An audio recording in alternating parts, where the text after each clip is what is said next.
चांदपुर गांव में भोला नाम का एक मेहनती किसान अपनी पत्नी गीता और दो छोटे बच्चों बेटा राजू और बेटी सुमन के साथ रहता था। वो बहुत ही लगन और ईमानदारी से अपनी खेती बाड़ी करके अपने परिवार को पाल रहा होता है। एक दिन उसे खेत का काम करते करते वक्त का अंदाजा ही नहीं लगता और उसे घर पहुंचने में देर हो जाती है। दूसरी तरफ उसकी पत्नी बहुत बेसब्री से उसका घर पर इंतजार कर रही होती है। जैसे ही भोला अपने घर पहुंचा तो गीता उससे पूछने लगी, अरे आ गए तुम? आज तो बहुत देर हो गई, कहाँ रह गए थे? अरे कुछ नहीं भाग्यवान, आज काम करते करते वक्त का अंदाजा ही नहीं लग पाया और उसी वजह से देर हो गई। चलो कोई बात नहीं, लेकिन रात होने से पहले घर आ जाया करो। रात में खेत का रास्ता बहुत सुनसान हो जाता है। हाँ हाँ भाग्यवान, समझ गया। बच्चे सो गए क्या? बच्चे तो खाना खाकर कब के सो गए। अब तुम खाना खा लो और जल्दी से हाथ मुंह धोआओ, बाद में मैं इन पैरों के छालों पर दवाई लगा दूंगी। ठीक है, तुम अपना और मेरा खाना परोसो, आज साथ बैठकर खाना खाएंगे। गीता भगोने से चावल निकालने के लिए उसमें हाथ डालती है तो उसको पता चलता है कि भगोने में केवल एक इंसान के खाने भर के चावल बचे हैं। वो मन में चिंता करने लगती है। तभी हाथ पोंछते हुए भोला उससे कहता है, क्या हुआ भाग्यवान, तुमने अभी तक खाना नहीं परोसा? अरे इसमें तो चावल कम है, अगर इनको पेट भर खाना नहीं मिला तो ये खेत का काम कैसे कर पाएंगे। उसमें तो बहुत मेहनत लगती है। एक काम करती हूँ, मैं इनको भरपेट खिला देती हूँ, मैं पानी पीकर काम चला लूंगी। क्यों, क्या सोचने लगी तुम? खाना खत्म हो गया क्या? नहीं नहीं, मैंने खाना शाम को ही खा लिया था, इसलिए मुझे भूख नहीं है, इसलिए तुम्हारे लिए परोस दिया। मुझे पागल समझा है क्या तुमने? हैं?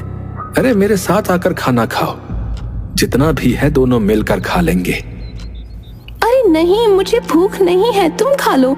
वैसे भी अगर पेट भर के खाना नहीं खाओगे तो खेतों में मेहनत कैसे कर पाओगे। भोला अपनी पत्नी की समझदारी से बहुत खुश हुआ।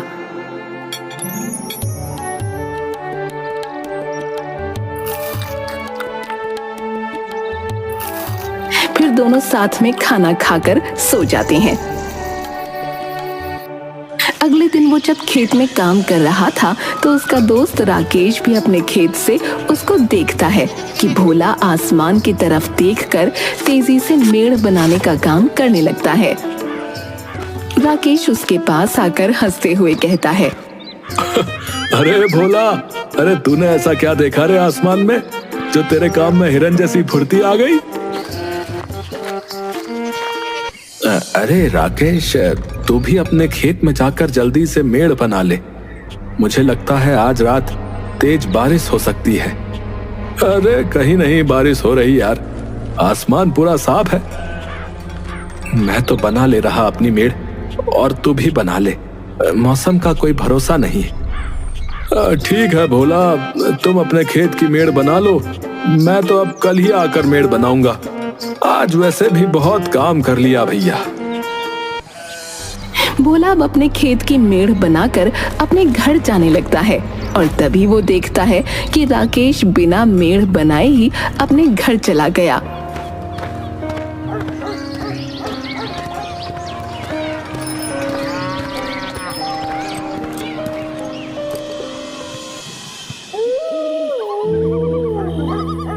झोपड़ी के बाहर खुले आसमान के नीचे सो रहा होता है, क्योंकि उसकी झोपड़ी में इतनी जगह नहीं होती कि पूरा परिवार एक साथ उसमें लेट सके। उसी समय उसके ऊपर बारिश की बूंदें गिरने लगती हैं। वो तुरंत हड़बड़ा कर उठता है। उसकी आवाज सुनकर गीता की भी आंख खुल गई। अरे तुम इतनी रात में फावड़ा लिए क्या कर रहे हो? सुनो भाग्यवान, मैं राकेश के खेत की मेड़ बनाने जा रहा हूँ, वरना उसका पूरा खेत बर्बाद हो जाएगा। लेकिन तुमको क्या जरूरत, वो खुद अपने खेत की मेड़ ठीक कर लेगा। अरे कैसी बातें करती हो भाग्यवान, राकेश मेरा मित्र है और मुझे उसकी मदद करनी चाहिए भाई, इसीलिए मैं जा रहा हूँ। अच्छा ठीक है, लेकिन मैं भी तुम्हारे साथ चलूंगी। इतनी रात में तुम अकेले खेत पर नहीं जाओगे। बिजली कितनी तेज कड़क रही है और बारिश भी बहुत तेज हो रही है। नहीं नहीं, तुम यहीं रुको और बच्चों को संभालो। मैं सब कर लूंगा और मेड़ ठीक करके आ जाऊंगा। भोला बारिश में भागता हुआ राकेश के खेत पर पहुंचा। उसके बाद उसने बहुत मेहनत से राकेश के खेत की मेड़ बनाई, क्योंकि बारिश की वजह से मेड़ बार बार टूट रही थी। वो रात भर खेत में मेड़ बनाता रहा और आखिर में थककर वहीं सो गया। सुबह जब राकेश ने देखा कि रात में तेज बारिश हुई है तो वो बहुत घबरा गया और चिंता से रोते हुए खेत की तरफ भागा। खेत में पहुंचकर उसने देखा कि उसका खेत बिल्कुल ठीक है और वहीं पास में भोला लेटा हुआ है। वो समझ गया कि भोला ने ही उसके खेत की मेड़ ठीक की है। भैया भोला, अरे अरे उठो, अरे देखो सुबह हो गई। अरे राकेश, तू यहाँ? अरे तू रो क्यों रहा है भाई? भैया मुझे लगा मेरे खेत की मिट्टी बह गई होगी। अरे मेरे होते हुए मैं तेरा नुकसान थोड़े ना होने देता।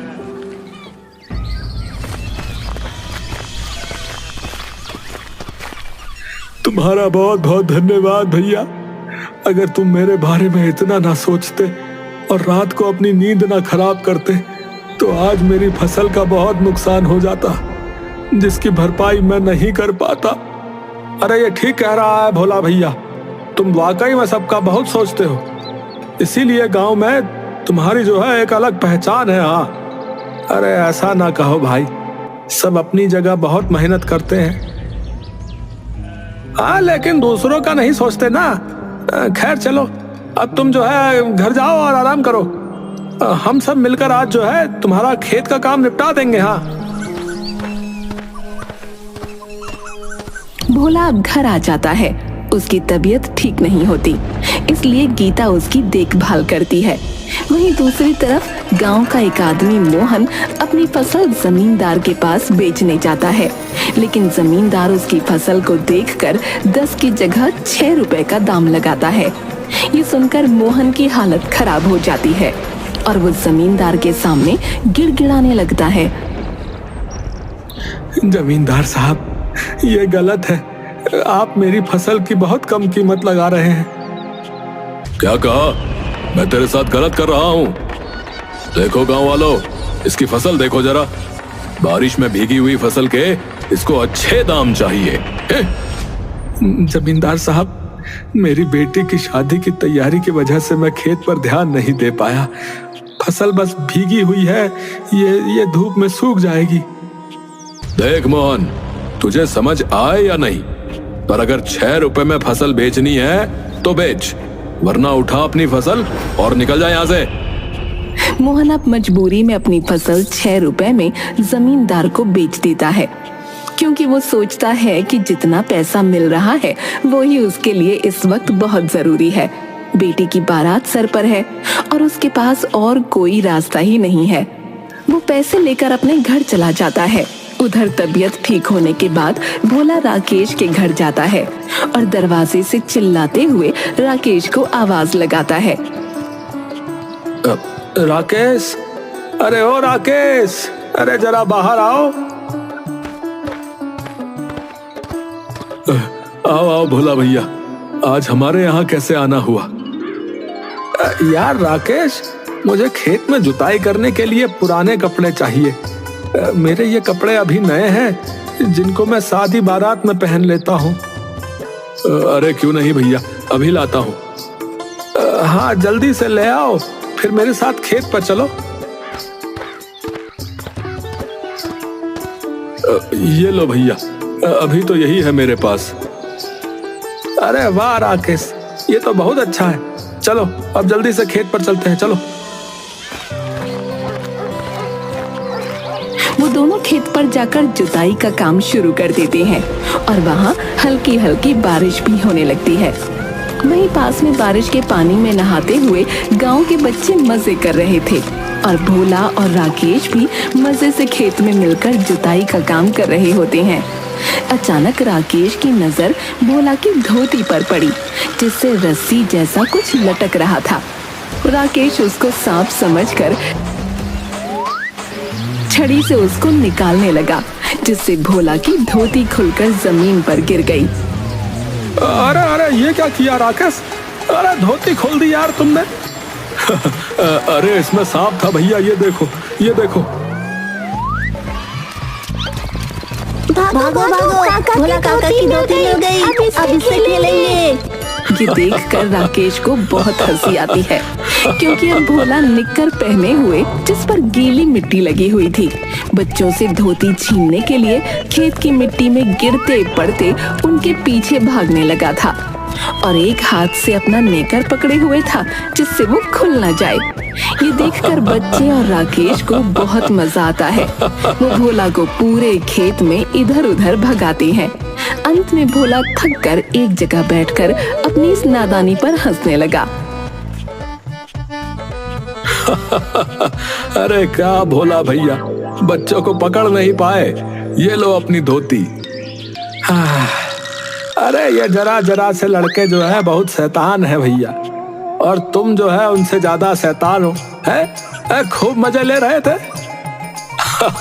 अरे सच में तुमको पहली बार ऐसे किसी के पीछे भागते देखा है भैया, तो ऐसा मौका कैसे छोड़ता बताओ। ठीक है, ले लिया मजे, अब धोती दो और खेत का बचा काम निपटवाओ। एक रात जब भोला अपनी झोपड़ी के बाहर सो रहा था, तब उसे खेत से फसल काटने की आवाज आती है।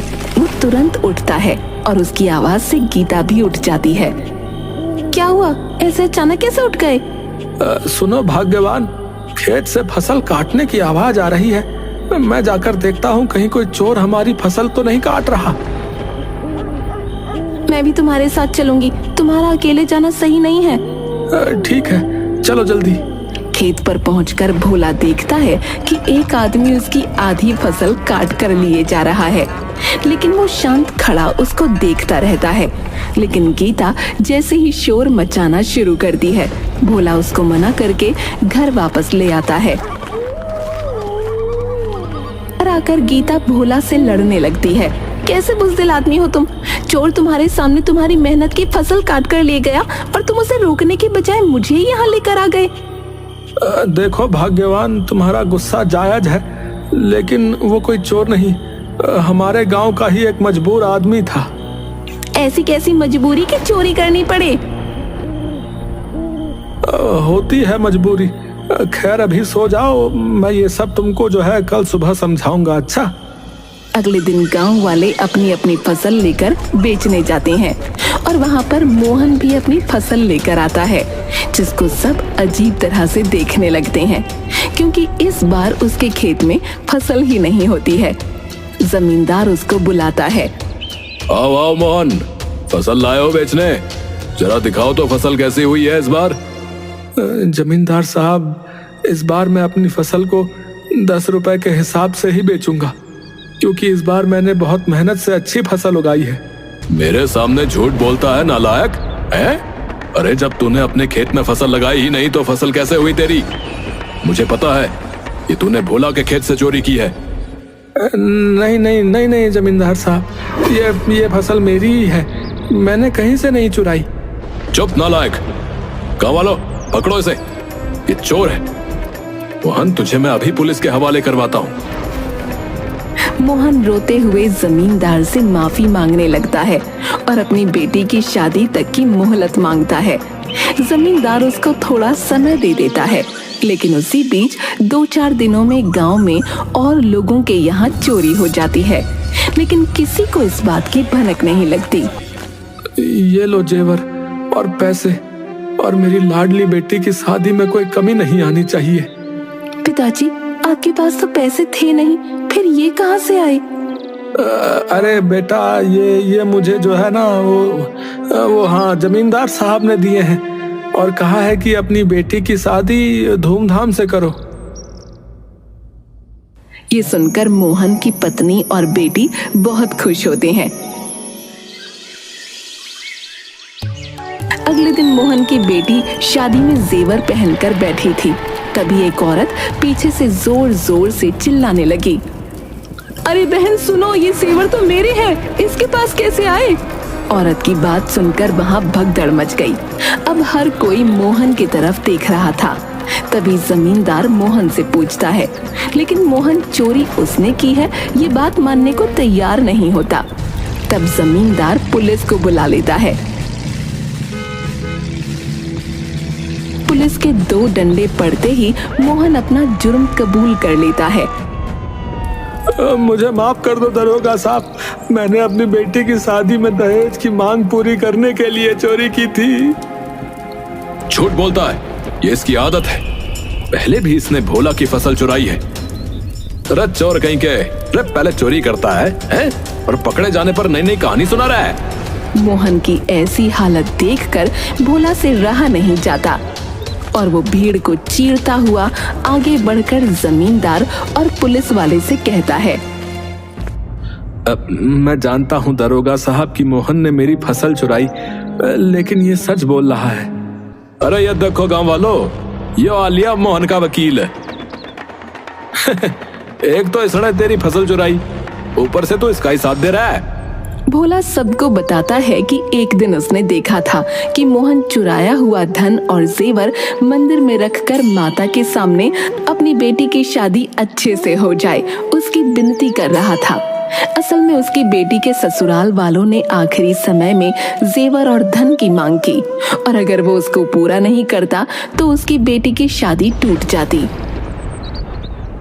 भाई, क्या ये भोला सच बोल रहा है? जी दहेज तो देना ही पड़ता है ना, इसमें जो है इतना आश्चर्य की क्या बात है? पिताजी, अगर ये बात थी तो आपने मुझे पहले क्यों नहीं बताया? मैं अपने पिता की इज्जत को उछाल कर ये शादी न करूंगी। मोहन की बेटी की ये बातें सुनकर उसके ससुराल पक्ष के लोग उल्टी सीधी बातें बोलने लगते हैं, लेकिन तभी भोला मोहन की बेटी को पूरे गांव की बेटी कहता है और तब जमींदार अपनी इज्जत बचाने के लिए दरोगा से दहेज के खिलाफ कार्यवाही करने को बोलता है। उनकी मजबूरी को समझते हुए जो है मैं उसको छोड़ता हूँ, लेकिन उसके ससुराल पक्ष को अभी थाने में बंद कर दूंगा। दरोगा की फटकार सुनकर ससुराल पक्ष के लोग डर जाते हैं, लेकिन तब भोला बात संभालते हुए कहता है, मैं मोहन की बेटी को अपनी बेटी समझकर जो है भेंट स्वरूप अपनी फसल का वो आधा हिस्सा और ये कुछ पैसे देता हूँ, जिससे उसकी शादी ना टूटे और गांव की इज्जत बच सके। भोला की देखा देखी पूरा गांव कुछ न कुछ भेंट करने लगता है और जमींदार भेंट स्वरूप शादी के पूरे खाने की जिम्मेदारी उठाता है, जिससे मोहन की बेटी की शादी बहुत धूमधाम से होती है। मोहन भोला का बहुत आभार मानकर धन्यवाद देता है, साथ ही पूरे गांव के साथ मिलकर खुशी से अपनी बेटी को विदा करता है।